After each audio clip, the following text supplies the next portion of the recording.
सामना करना पड़ता है।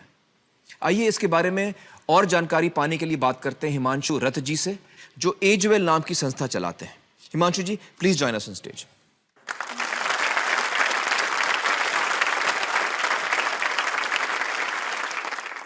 हिमांशु जी कई सालों से इस क्षेत्र में काम कर रहे हैं। हिमांशु जी, मुझे बताइए कि बुजुर्गों को अलग अलग किस्म की तकलीफें हो रही हैं सामाजिक तौर पे, तो ये क्यों इतना बढ़ रहा है? बुजुर्गों का सम्मान ये हमारे देश की एक परंपरा है जी, लेकिन जिंदगी इतनी ज्यादा तेज रफ्तार हो गई है कि अक्सर तकरीबन सभी केसेस में एक परवाह होती है, एक दिल में चाहत होती है, लेकिन जिंदगी की डिमांड्स ऐसी होती जा रही हैं कि उस चाहत को पूरा नहीं कर पाते कोई भी। दूसरी चीज ये कि हमारे समाज में उम्र जो है वो बड़ी तेजी से आगे बढ़ रही है।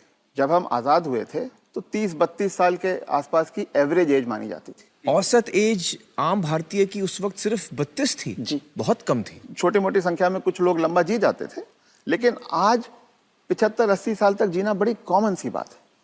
तो अब जो आदमी 75 का हो गया, उसने खुद अपनी लंबी उम्र की तैयारी ही नहीं करी, और जब उसने कोई तैयारी खुद नहीं करी है तो उसका परिवार या उसके समाज वो कैसे तैयारी करेंगे? तो आपका ये कहने का मतलब है कि पहले तो शायद वो 60 साल तक जीता तो बहुत बड़ी बात थी, तो जब तक वो कमा रहा था वो जी रहा था, अब वो 80 साल तक जी रहा है। तो इसके जो परिणाम है वो भी इकोनॉमिक एंगल मुझे समझाइए।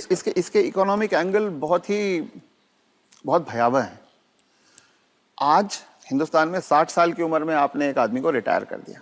आदमी को अगर 80 साल तक जीना है तो 20 साल के लिए उसको अपना इंतजाम करना है। उसकी पत्नी 10 साल छोटी है तो 30 साल के लिए पत्नी के लिए इंतजाम करना है। औरतें आमतौर पे 5 से 7 साल ज्यादा जीती हैं, तो 35 साल के लिए उसे अपनी पत्नी के लिए फाइनेंशियल इंतजाम करना है और 20 साल के लिए खुद के लिए इंतजाम करना है। आज के इन्फ्लेशन में, आज की महंगाई में कितना भी पैसा आप एक जगह रख दीजिए, क्या वो 35 साल तक खींच सकता है? ये प्रैक्टिकल नहीं है।